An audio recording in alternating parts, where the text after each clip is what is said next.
Prime Minister Narendra Modi is currently on a 5-day visit to the United States.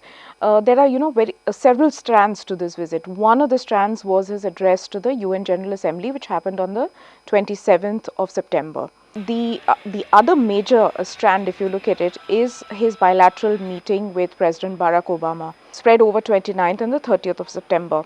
Prime Minister Narendra Modi's trip, this current visit to the US, comes 9 years. That was 2005 was the year when he was denied a visa to visit the US. The American Indian community in the US is pretty influential. They're pretty well-to-do, well-off.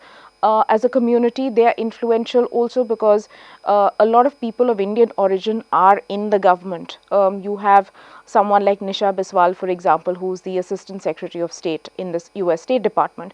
You have governors like Bobby Jindal and Nikki Haley. The other thing is this, that the American Indian population also has a significant section of Gujaratis. So you have the Gujarat connect between Prime Minister Narendra Modi and the American Indian community which is settled there. And another reason I would say is because this is the first time in 30 years that a Prime Minister of India or a Prime Minister has been elected with a majority in Parliament. So if at all anything, India is going to be seen as speaking from a position of strength, because it is not a coalition government which has disparate groups pulling in different directions. It's a stable government.